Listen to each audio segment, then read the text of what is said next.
The sharp crack of a hand against flesh echoed through the small Kansas farmhouse as Margaret Anderson stumbled backward, her cheek burning from the impact. The year was 1873, and this moment, like countless before it, would be her last in this house of nightmares. "You ain't worth the dirt under my boots," her husband Charles slurred, whiskey fumes rolling off his breath as he advanced toward her again. 6 years of marriage had taught Margaret exactly what came next, but not tonight.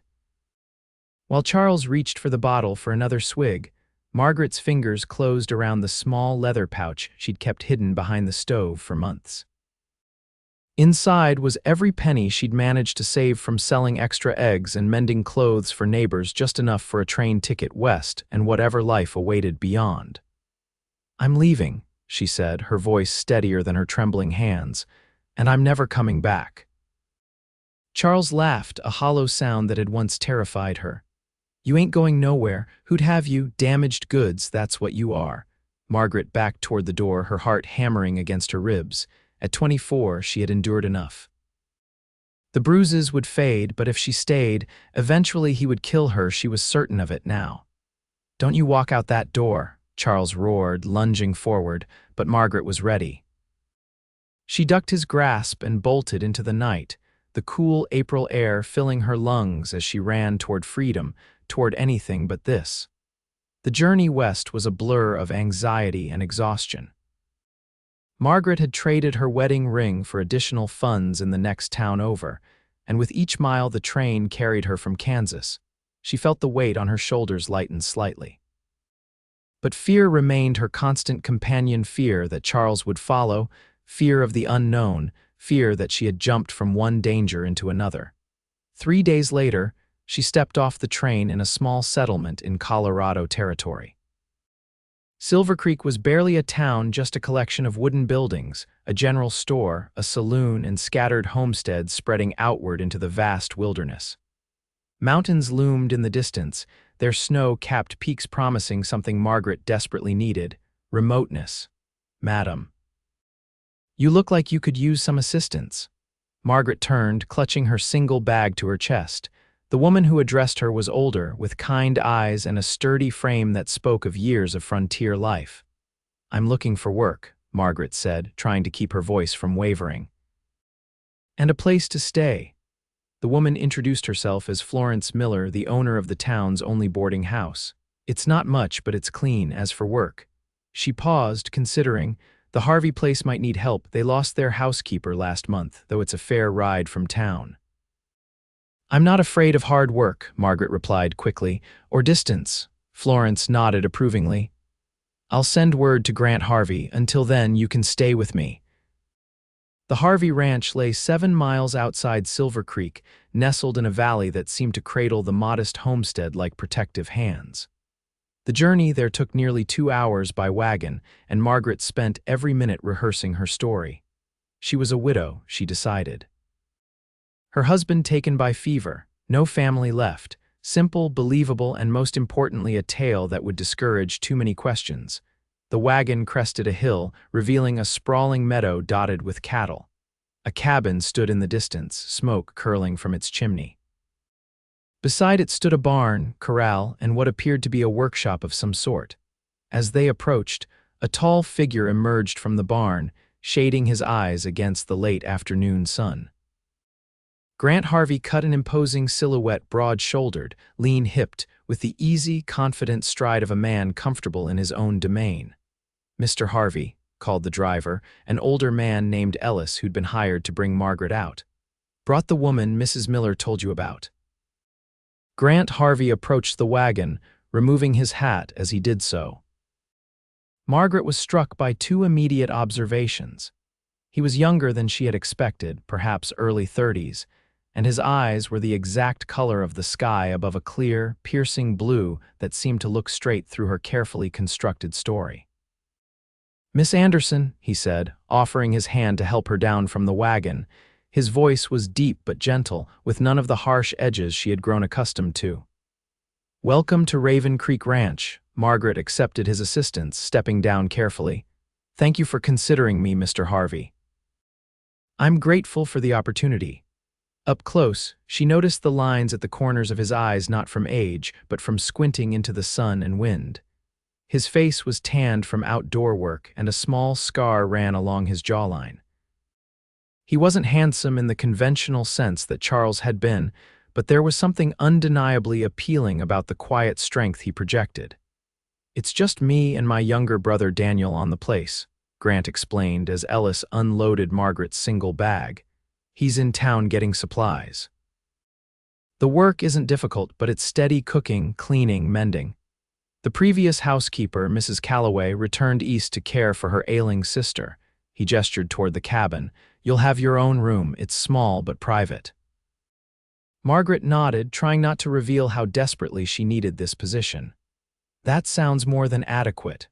Grant studied her for a moment, and Margaret fought the urge to touch the fading bruise at her temple, now mostly hidden by her bonnet. Did he see through her? Could he tell she was running from something? "Ellis mentioned you're a widow," Grant said finally. "Yes," Margaret replied, the lie sticking slightly in her throat. "Just 6 months now," Grant nodded solemnly.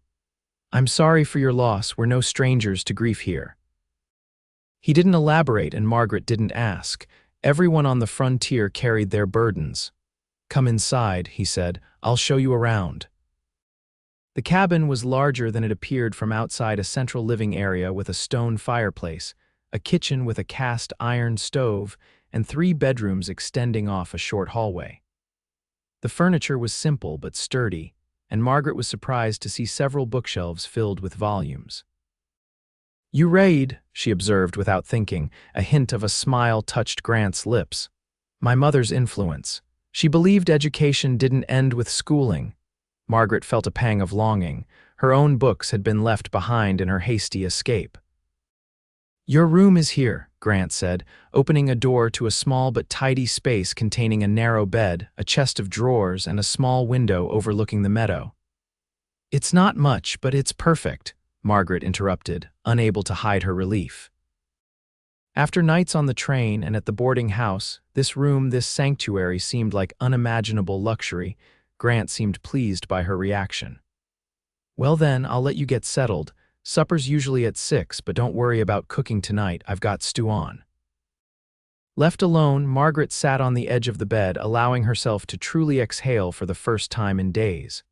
The mattress was soft, the sheets clean. Through the window, she could see mountains in the distance, their majesty humbling and reassuring at once. No one would find her here. She could start again. As she unpacked her meager belongings, Margaret's hand brushed against the small knife she'd tucked into her bag before fleeing. She hesitated, then slid it under her mattress, just in case.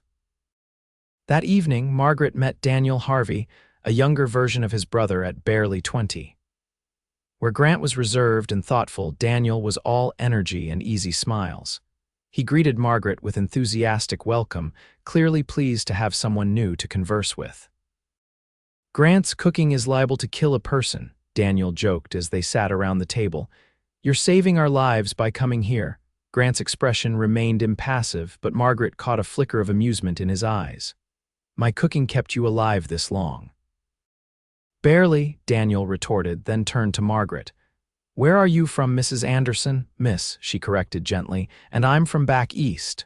The vagueness was deliberate. If Daniel noticed her evasion, he didn't press. "Well, you'll find things different out here. Harder in some ways, easier in others." Margaret nodded, focusing on her stew, which, contrary to Daniel's teasing, was quite good. "I'm not afraid of hard work." "Good," Grant said, "because there's plenty of it. Spring calving is nearly done, but there's always something needing attention on a ranch." The conversation flowed more easily than Margaret had expected. The brothers spoke of cattle prices, a new stallion Grant had purchased, the possibility of expanding their herd. Normal concerns, domestic worries. Nothing like the tension-filled silences of her married life, where every word might trigger Charles's temper. After supper, Margaret insisted on washing the dishes despite Grant's protests. As she worked, she found herself relaxing slightly. The warm water, the simple task, the sound of the brothers' quiet conversation by the fire, it felt almost like a home should. Later, in her room with the door firmly closed, Margaret allowed herself to cry for the first time since her escape. Not tears of fear or pain, but of relief, of possibility, of the terrifying freedom that now stretched before her. Days turned into weeks, and Margaret settled into life at Raven Creek Ranch with surprising ease. The work was indeed steady cooking, cleaning, mending clothes, but Grant and Daniel were considerate employers who never raised their voices or made unreasonable demands. Each morning, Margaret woke to birdsong instead of dread, and each night she fell asleep with the satisfying tiredness that came from honest work. Grant remained something of a mystery. He was unfailingly polite, even kind in his quiet way, but he maintained a careful distance. Sometimes Margaret would catch him watching her with an expression she couldn't quite decipher, not suspicion exactly, but a kind of puzzled interest. Daniel, meanwhile, treated Margaret like a long-lost sister, chattering about everything from the books he was reading to the local gossip he brought back from town. Through him, Margaret learned pieces of the Harvey brothers' story.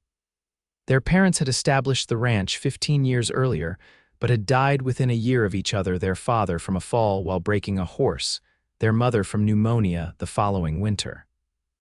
Grant had been just 22, suddenly responsible for 16-year-old Daniel and the entire ranch. He gave up everything, Daniel told Margaret one afternoon as they worked together in the kitchen garden.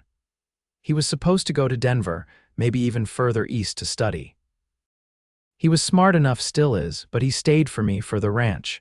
Margaret glanced toward the corral where Grant was working with a young horse, his movements patient and deliberate. He seems content with his choice. Daniel shrugged. Maybe. But sometimes I wonder what he might have become if things had been different. The conversation stayed with Margaret long after. That night, as she served supper, she found herself studying Grant with new eyes, not just as her employer, but as a man who had sacrificed his own dreams out of duty and love. As spring bloomed into early summer, the days grew longer and warmer. The ranch came alive with new growth, calves strengthening in the meadows, garden vegetables pushing through the soil, wildflowers dotting the hillsides with splashes of color. One evening in late June, Margaret was hanging laundry when she noticed Grant watching her from the edge of the garden. He seemed hesitant, almost awkward, so unlike his usual confident self that she paused in her work. "Is something wrong, Mr. Harvey?" "Grant," he corrected, stepping closer. "After 3 months, I think we can dispense with formalities, don't you?" Margaret nodded, though the idea of addressing him so familiarly made her heart beat a little faster. "Is there something you needed?" "Grant," he glanced at the setting sun, then back to her. "I was wondering if you might like to take a walk. There's something I'd like to show you before the light fades completely." Surprised but curious, Margaret agreed. They walked in companionable silence away from the cabin, following a narrow path that wound through a stand of aspen trees. The leaves rustled overhead, creating a soothing whisper that seemed to encourage confidence. "I come here often," Grant said finally as they emerged into a small clearing. "When I need to think," Margaret gasped softly. Before them stretched a view of the entire valley, bathed in the golden light of sunset. Mountains rose majestically in the distance, and the meandering line of a creek glittered like silver thread through the landscape. "It's beautiful," she breathed. "It is," Grant agreed, but when Margaret glanced at him, she found him looking not at the view but at her. Something in his gaze made her breath catch.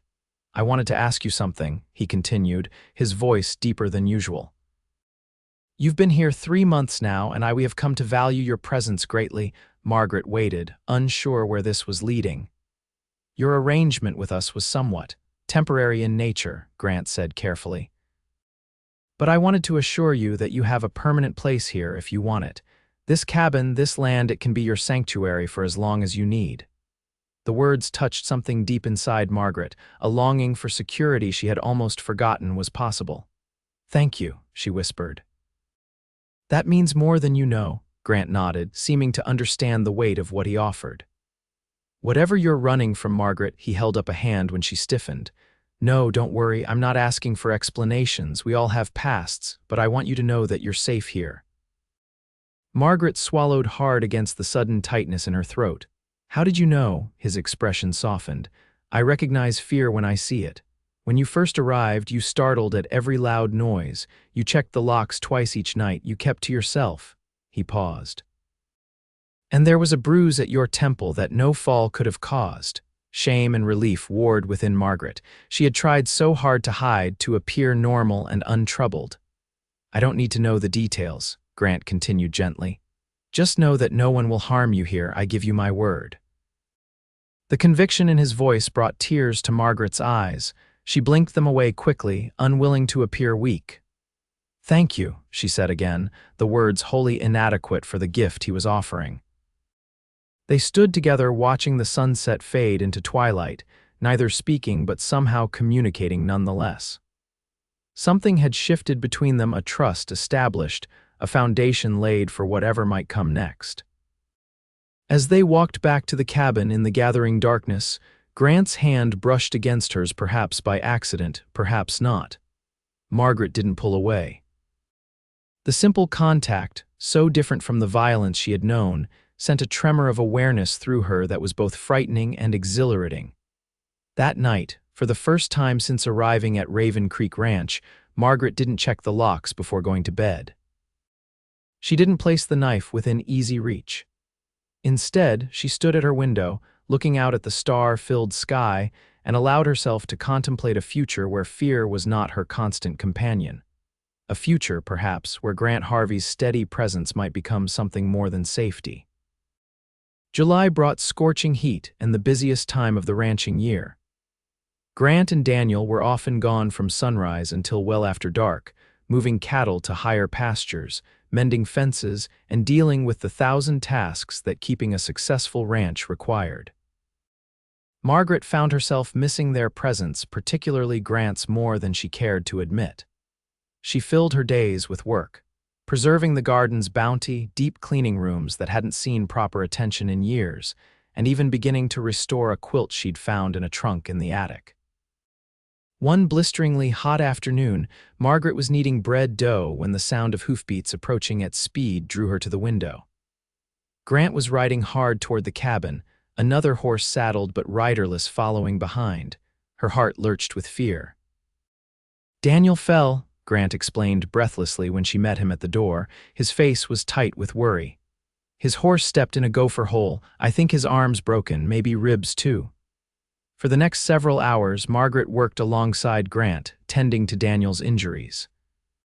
The break was clean, thankfully, and though Daniel was pale with pain, his spirits remained remarkably high. Just my luck, he joked weakly as Margaret bound his ribs. Now I'll have to supervise while you do all the work, Grant. Grant's answering smile didn't reach his eyes. You'll be back causing trouble before you know it. That night, after Daniel had finally fallen asleep, aided by a dose of laudanum from the medicine chest, Margaret found Grant sitting alone on the porch steps, staring into the darkness. He'll be all right, she said softly, sitting beside him. The bone will heal cleanly if he rests properly. Grant nodded, his profile stark in the moonlight. I know, it's just, he broke off, running a hand through his hair in a rare gesture of frustration. I promised our parents I'd keep him safe. Margaret understood then this wasn't just worry about Daniel's injury, but a deeper fear of failing in his responsibility. Hesitantly, she placed her hand on his arm. You have kept him safe. Accidents happen, Grant. You can't prevent every possibility. He turned to look at her, something vulnerable in his expression that made her heart twist. When I saw him fall, for a moment I thought he couldn't finish. I know, Margaret whispered. Without thinking, she leaned closer, resting her head lightly against his shoulder. It was the first time she had initiated physical contact with any man since fleeing from Charles, and the significance wasn't lost on her.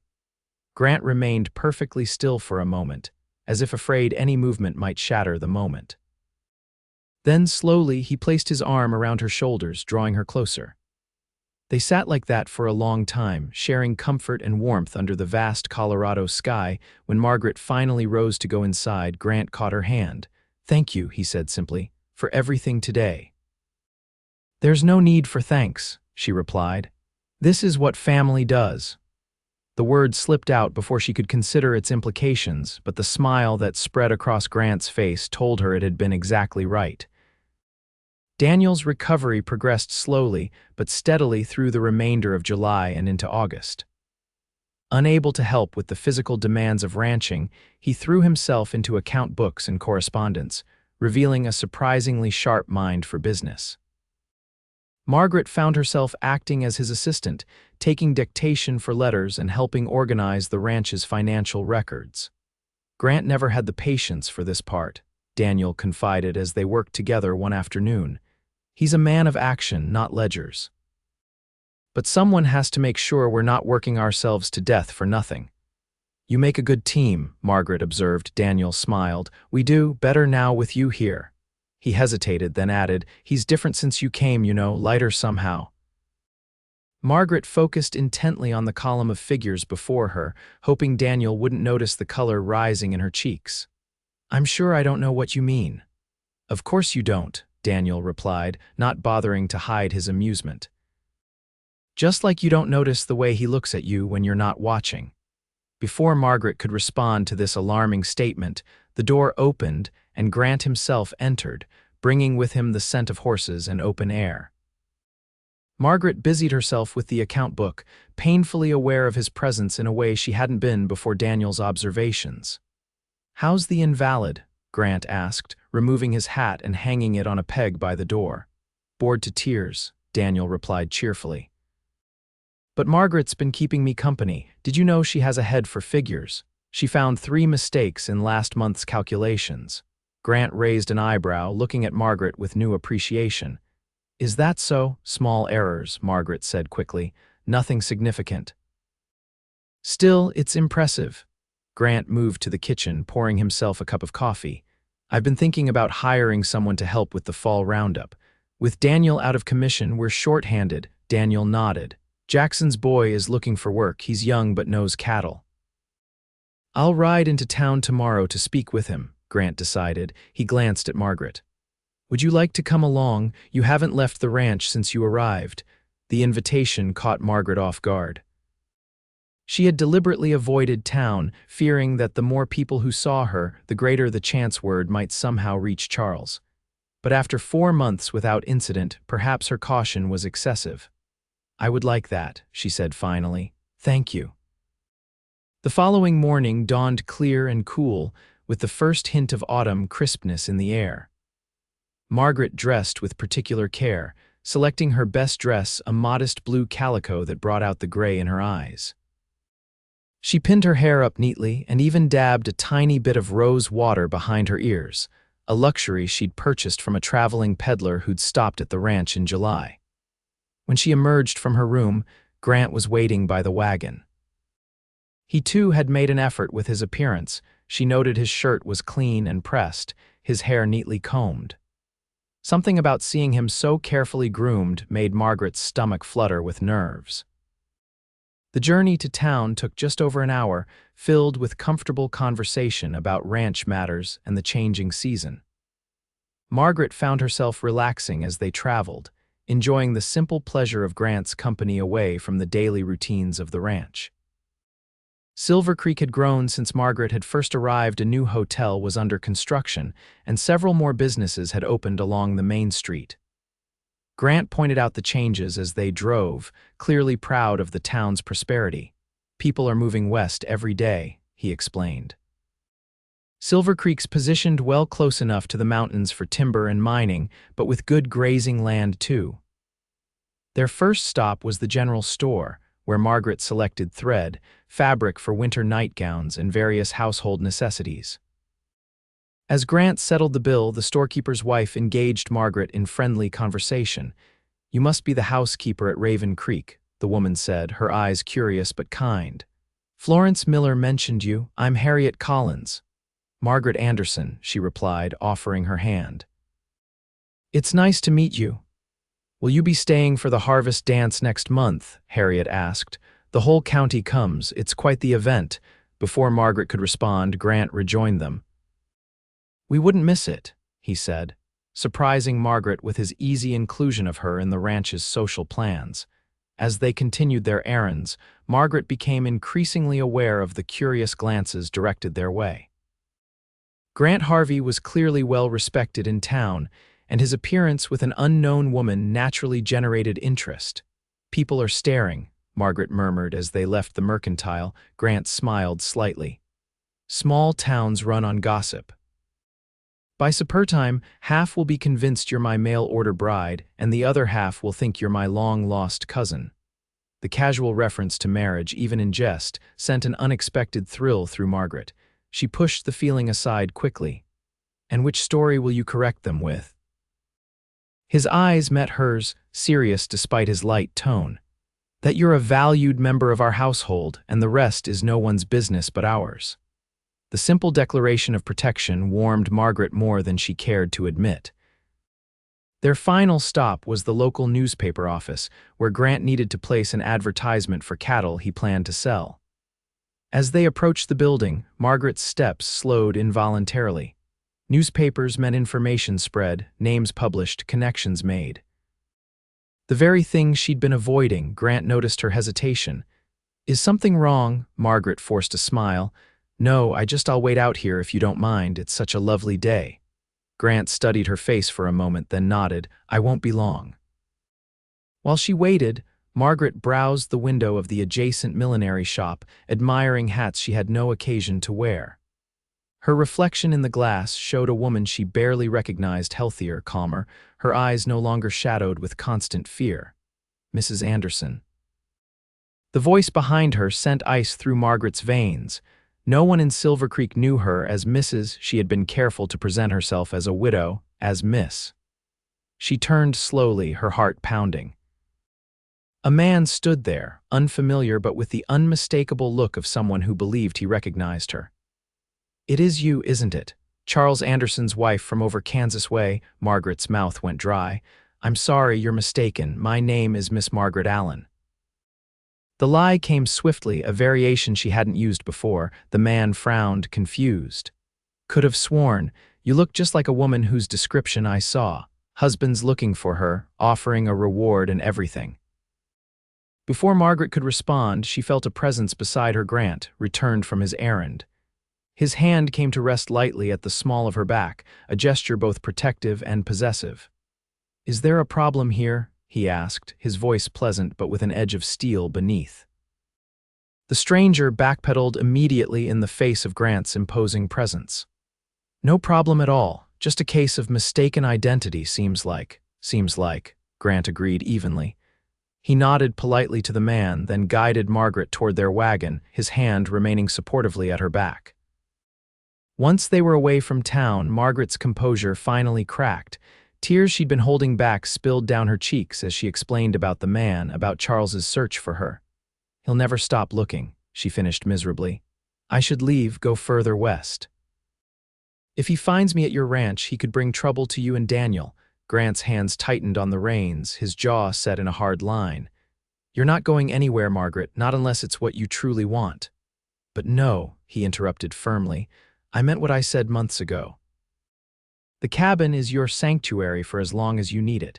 If this Charles comes looking, he'll find more than he bargained for." The quiet conviction in Grant's voice silenced Margaret's protests. They rode in silence for several minutes, the rhythm of the horses' hooves somehow soothing. "I left him because he nearly killed me," Margaret said finally, the words spilling out after months of silence. "The last time he broke 2 of my ribs. I knew the next time would be worse." Grant didn't speak, but his hand moved from the reins to cover hers, a silent encouragement to continue if she wished. "We'd been married 6 years. It wasn't always. He wasn't always." Margaret struggled to explain. "At first, he was charming. My parents thought he was a good match, steady employment at the bank, a nice house. But after the wedding, things changed. His temper. I could never predict what would set him off." "You don't have to tell me this," Grant said gently. "I want to," Margaret replied, surprising herself with the truth of it. "I want you to know, I've been living with this secret since I arrived, and I'm tired of it." So she told him everything: the gradual escalation of Charles's violence, her failed attempts to leave before, the neighbors who looked the other way, the local sheriff who was Charles's cousin and dismissed her bruises as domestic matters. "The night I left, something was different," she concluded. I wasn't afraid anymore, at least, not of dying. I was more afraid of staying. When she finished, Grant was silent for so long that Margaret began to fear she had said too much, revealed a past too ugly for him to accept. But when he finally spoke, his voice was thick with emotion. "If he ever comes near you again, I'll kill him." The simple declaration should have horrified Margaret. Instead, it settled something inside her, a final piece of safety clicking into place. "I don't want you to kill anyone," she said softly. "I just want to live without looking over my shoulder." Grant nodded, understanding. "Then that's what we'll work toward." The rest of the journey passed in companionable silence, the shared confidence creating a new intimacy between them. As they approached the ranch, the setting sun bathing the cabin in golden light, Margaret felt something she hadn't experienced in years. Hope, not just for safety or survival, but for happiness. For a future worth embracing rather than simply enduring. The incident in town cast a slight shadow over the following weeks. But as August turned to September with no sign of Charles or further recognition, Margaret gradually relaxed back into the rhythms of ranch life. Daniel's arm healed enough for him to begin limited work, and the fall roundup approached the busiest time of the ranching year. Grant hired not just Jackson's boy, but 2 additional hands to help with the massive undertaking of gathering, sorting, and driving cattle to market. The ranch became a hive of activity, with men coming and going at all hours and Margaret working from dawn until well after dark to keep everyone fed and the household running. Despite the exhaustion, Margaret found herself thriving amidst the energy and purpose. The newfound openness between her and Grant deepened daily, expressed not in grand declarations, but in small moments, his hand lingering when she passed him coffee. Her finding excuses to be wherever he was working, shared glances across the supper table that spoke volumes without words. Daniel noticed, of course.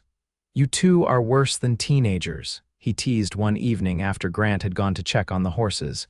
"Just kiss her already, Grant. Put us all out of our misery." Margaret had blushed furiously, but she couldn't deny the truth in his words. Something was building between her and Grant, something powerful and promising, but also frightening in its intensity. The night before the cattle drive was set to begin, Margaret found herself unable to sleep.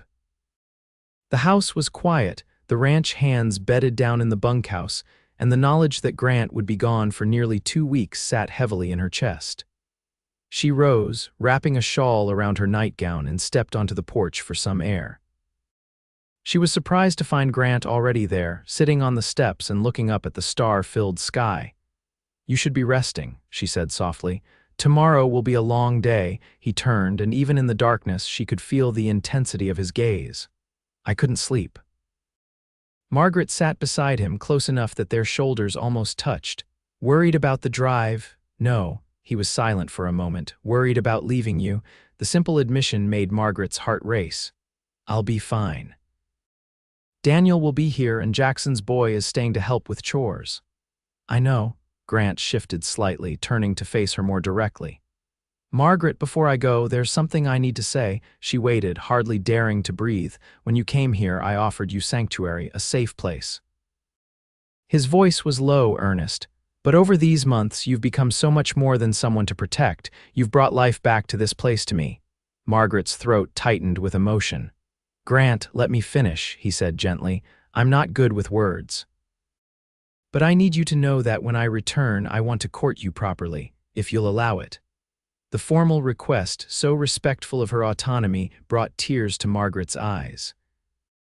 After being treated as property, as less than human, Grant's approach was everything she could have wished for.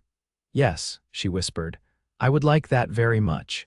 His smile in the moonlight was transformative, years falling away from his face. Slowly, giving her every chance to pull away, Grant leaned forward. Margaret closed her eyes as his lips met hers in a kiss so tender it made her previous experiences seem like pale shadows. His hand came up to cradle her face, thumb stroking gently along her cheekbone. Margaret leaned into his touch, savoring the warmth and gentleness so different from the only other man who had touched her this way. When they finally parted, Grant rested his forehead against hers. "I've wanted to do that since July," he admitted, A hint of wonder in his voice. Margaret smiled. "What took you so long, Mr. Harvey?" His answering laugh was the most carefree sound she'd ever heard from him. "I was trying to be a gentleman. And now," his eyes darkened slightly, "now I'm trying very hard to remain one." The heat in his gaze sent a shiver through Margaret that had nothing to do with the cool night air. She knew she should retreat, that propriety demanded it, but she found herself reluctant to end this perfect moment. "2 weeks will feel like a lifetime," she said softly. Grant nodded, brushing a strand of hair from her face with gentle fingers. "But when I return."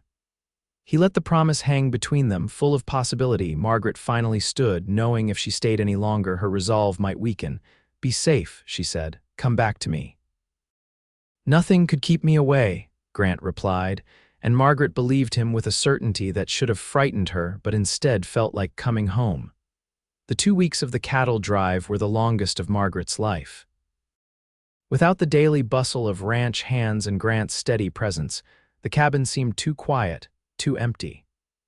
She threw herself into projects: deep cleaning, preserving the last of the garden's harvest, even beginning to plan improvements to the main room that she'd been contemplating for months.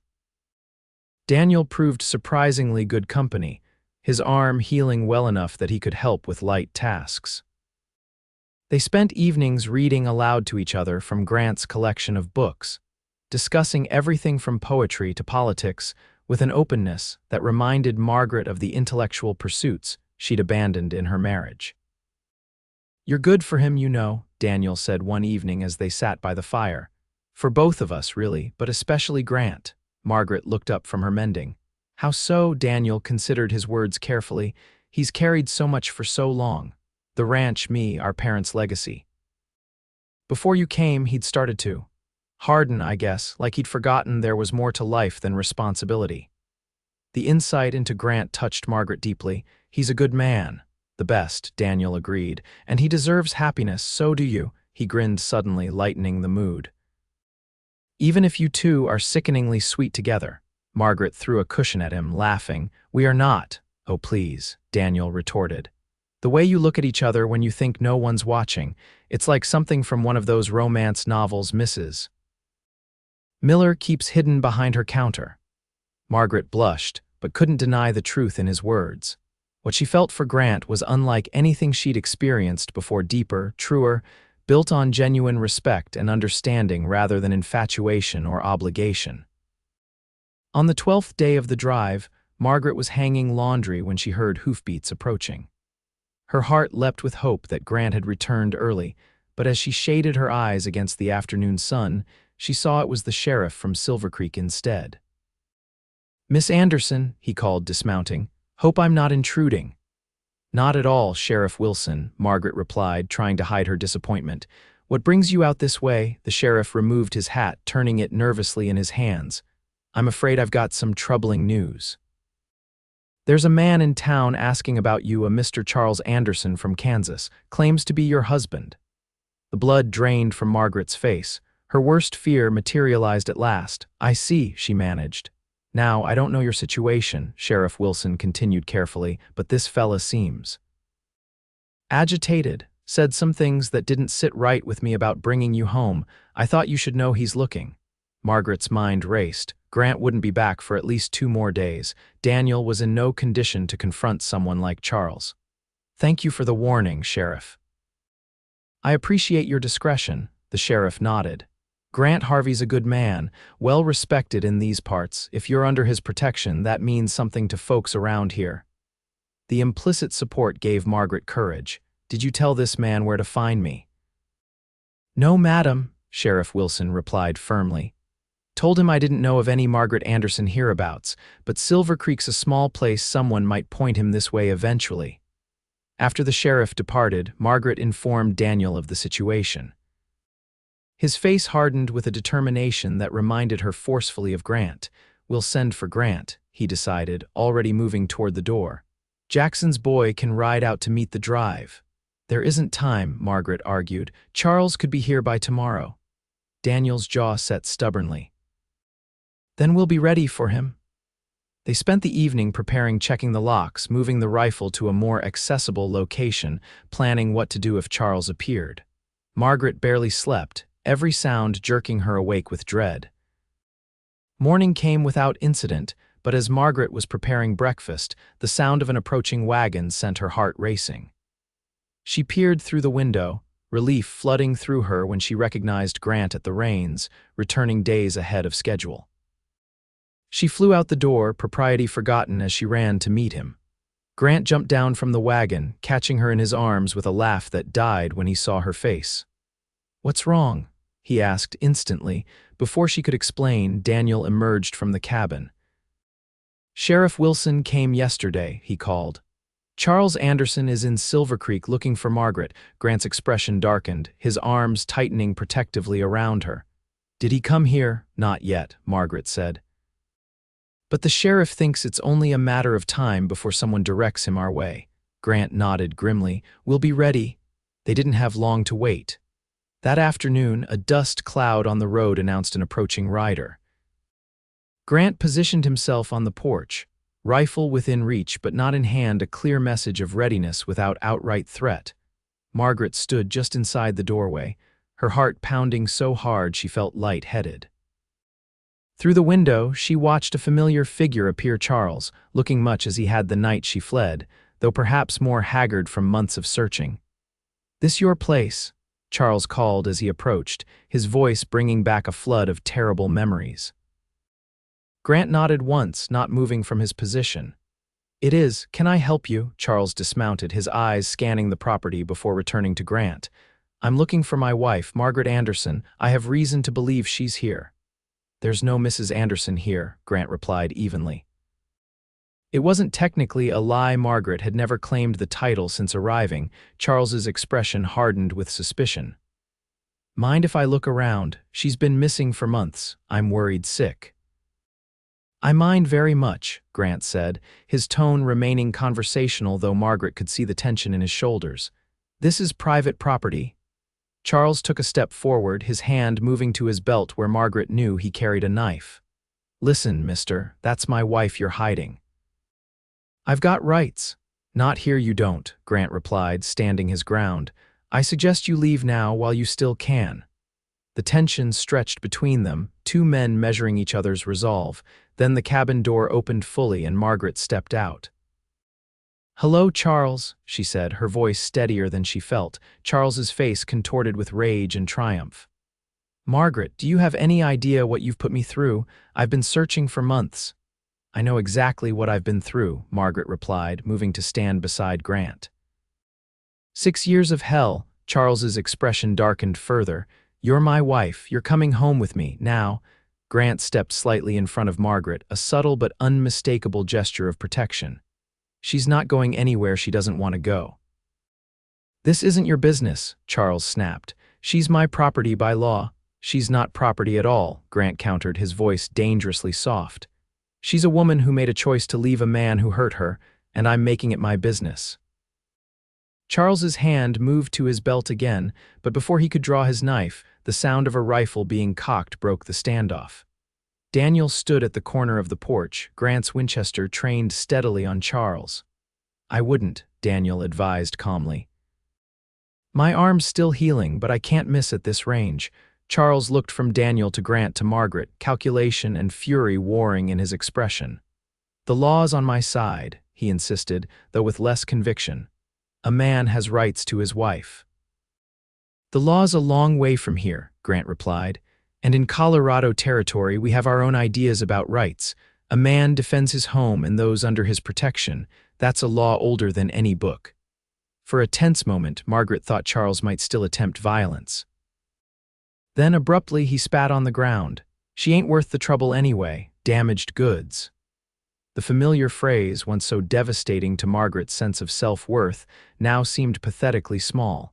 She felt Grant tense beside her but placed a restraining hand on his arm. This was her battle to finish. "Go home, Charles," she said firmly. "I've filed for divorce in Colorado. The papers were served to your house 2 months ago."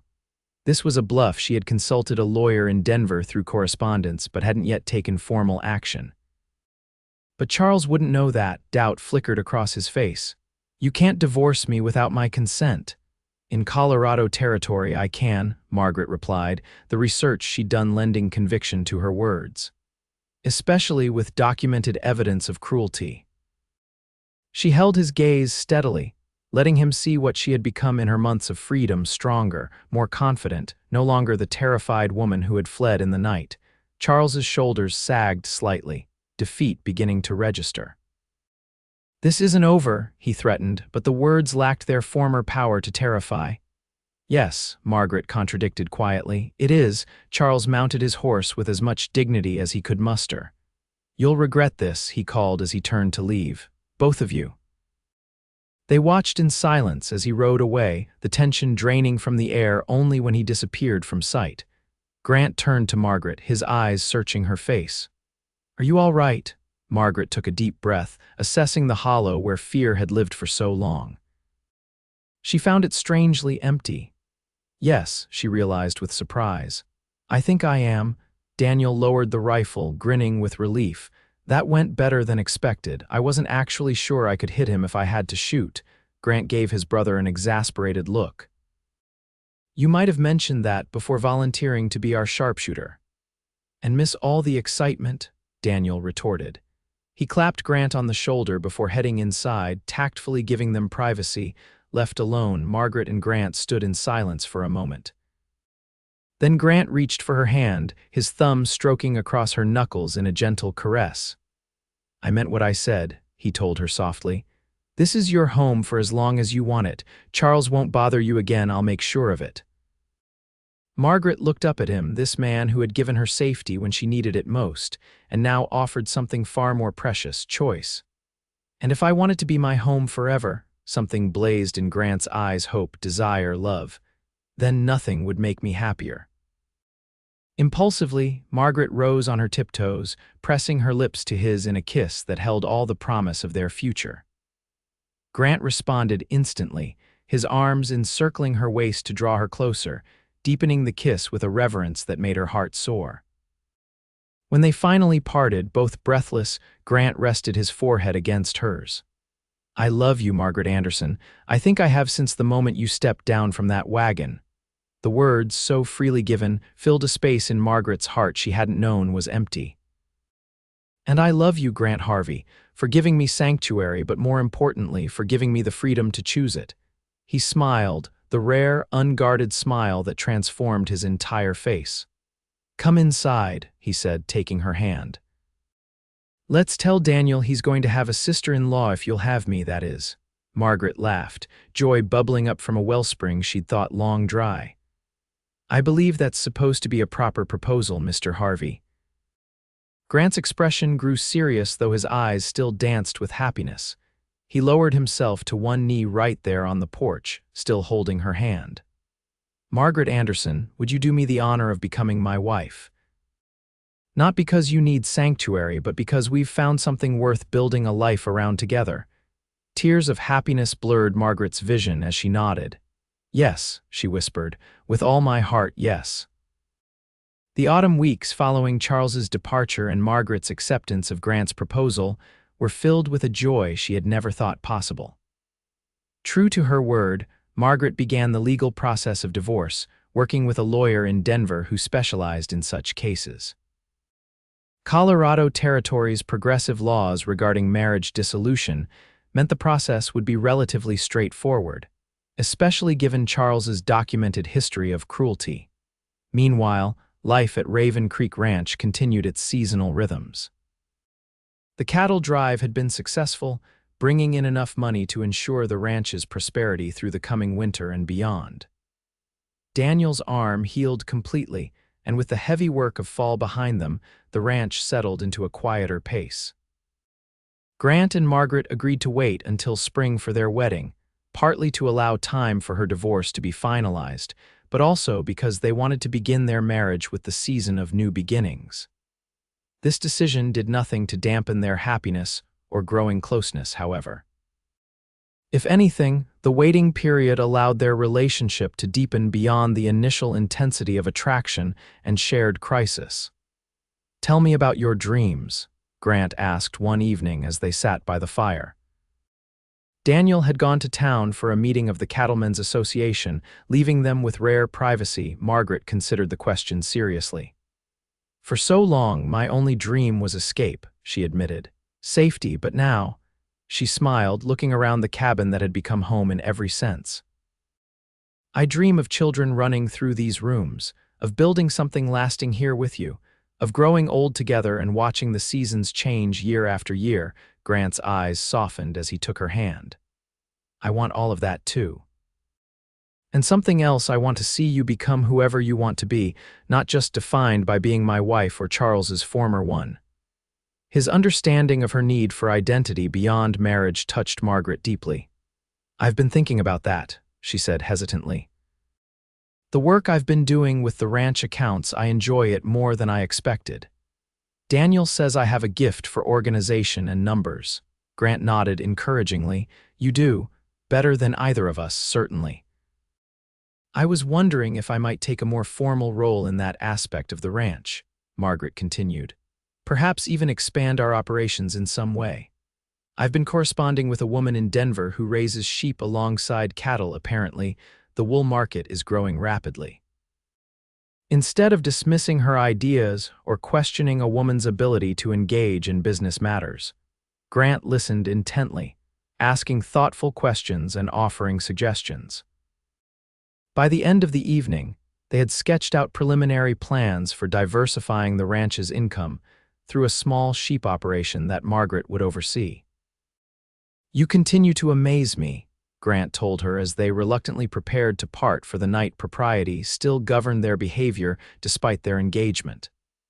"Most men would be fortunate to find a wife who can manage a household. I've found one who can manage an entire business enterprise." Margaret smiled, warmed by his genuine admiration. "Most women would be fortunate to find a husband who sees them as a partner rather than a possession." Grant's expression grew serious as he drew her into his arms. "You will never be anyone's possession again, Margaret. I promise you that." His kiss held the same tenderness as always, but with an underlying passion that grew more difficult to restrain as their wedding day approached. When they finally separated, both were breathing heavily. "Spring seems very far away," Grant murmured against her hair. Margaret laughed softly. 4 months. We've endured worse." "Speak for yourself," he replied with a rueful smile. "I've never wanted anything as much as I want a life with you." As winter descended on the Colorado mountains, bringing snow that sometimes isolated the ranch for days at a time, Margaret found herself treasuring the intimate family moments that would soon form the foundation of her married life. Evenings spent reading by lamplight, teaching Daniel to make her mother's recipes, watching Grant work at his woodcarving, a hobby she hadn't known about until he began crafting furniture for their future home. For Christmas, Grant surprised Margaret with a small cottage piano transported with great difficulty from Denver. "You mentioned once that you used to play," he explained as she stared in astonishment at the instrument. "I thought you might like to play again." Margaret's fingers caressed the keys reverently. Music had been another joy that Charles had gradually eliminated from her life, deeming it a frivolous waste of time. "It's the most thoughtful gift anyone has ever given me," she whispered, overcome with emotion. That night, for the first time in years, Margaret played. Her skills were rusty at first, but the muscle memory gradually returned. Grant and Daniel listened in appreciative silence as she worked through the Christmas carols and simple folk songs she remembered, the music filling the cabin with a warmth that went beyond the crackling fire. When she finally stopped, fingers tired but heart full, Grant was looking at her with such naked adoration that Margaret felt herself blush. "I think that's my cue to turn in," Daniel announced with exaggerated yawning, always sensitive to the moments when the engaged couple might appreciate privacy. "Good night, you two. Try to behave yourselves."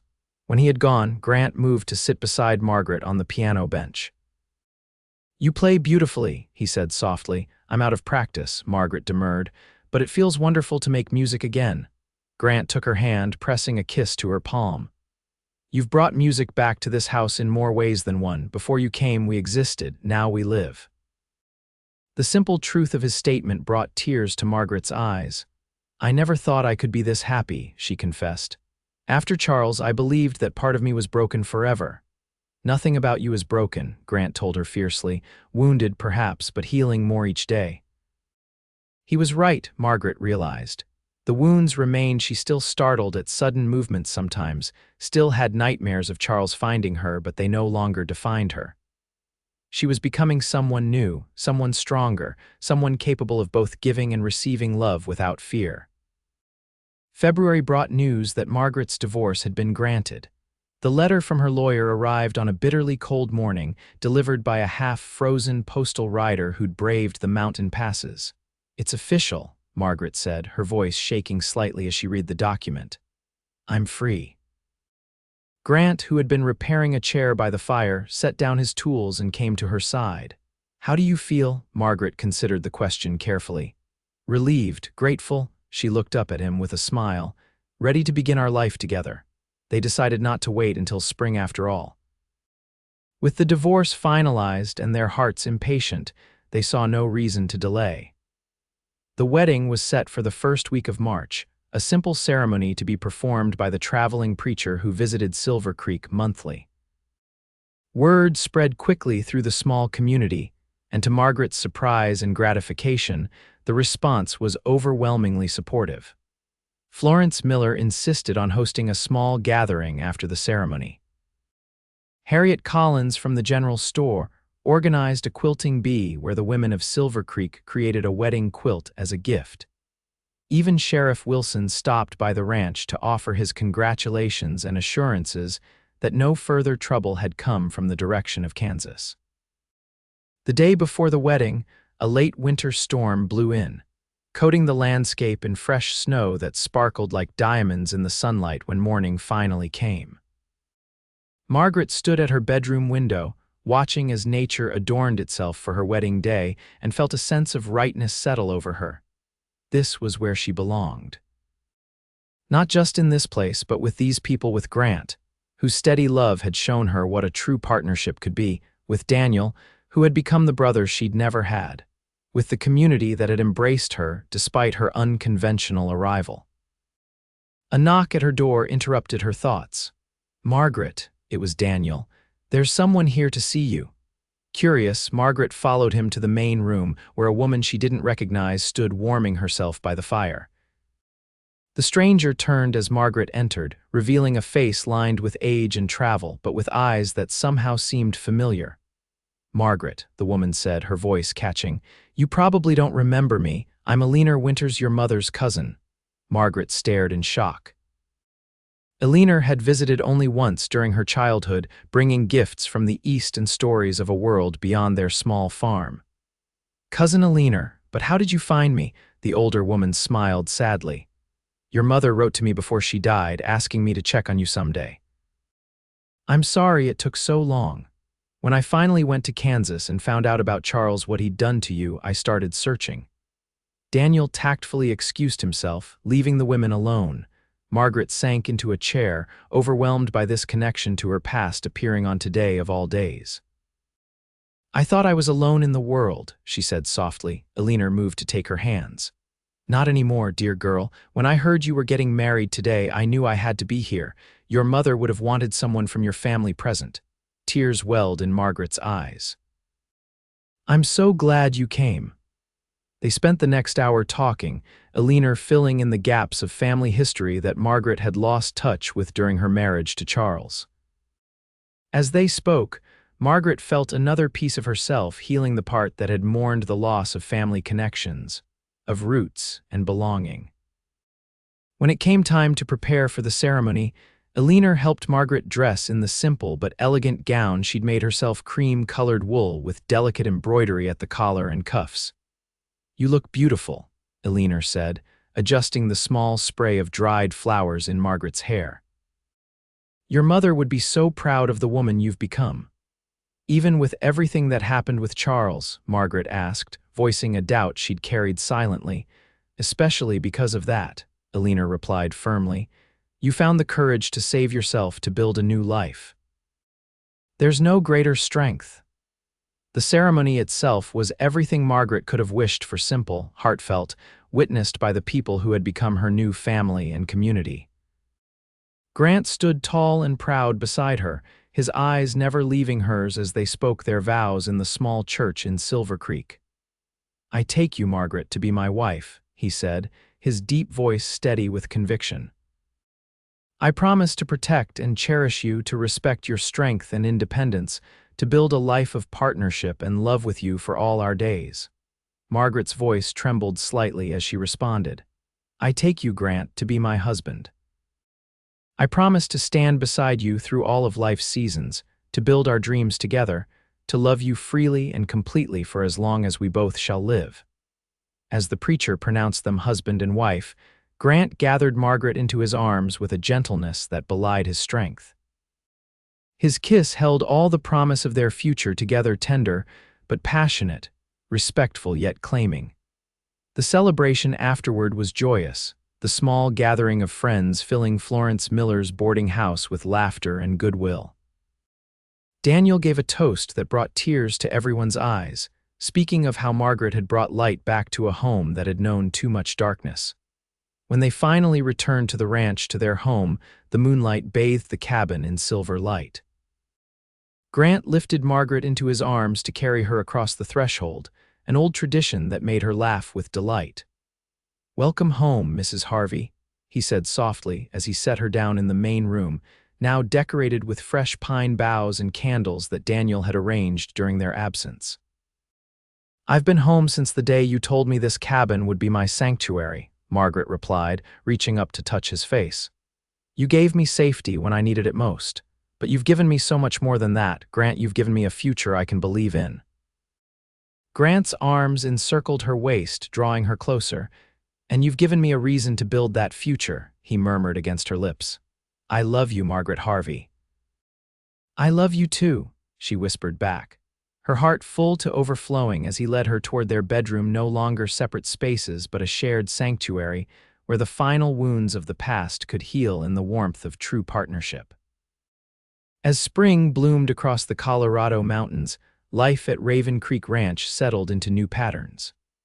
Margaret's sheep enterprise began modestly with a small flock purchased from a rancher near Denver, but showed promising results by summer. Her natural head for business, combined with Grant's ranching expertise, created a partnership that strengthened both their marriage and their livelihood. Daniel, declaring that the newlyweds deserved privacy, moved into the foreman's cabin near the bunkhouse.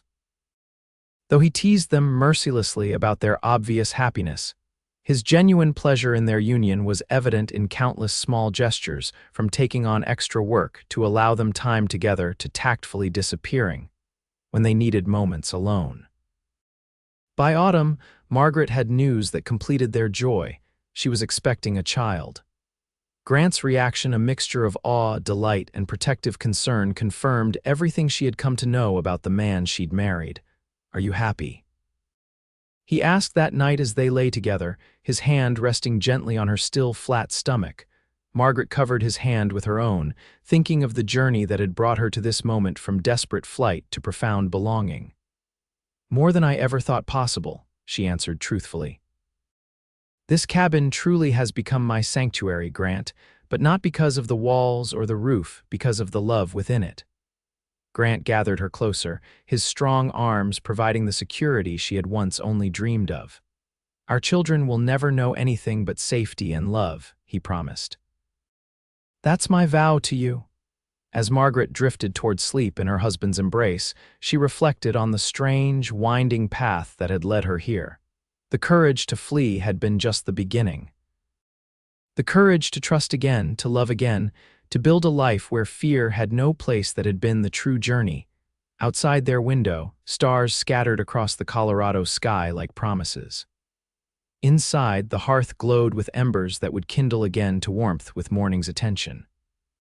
Between these two constants, the vast possibility of the heavens and the steady certainty of home, Margaret had found her place at last. Not just sanctuary, but belonging. Not just safety, but joy. Not just survival, but a life worth living with a love worth building on.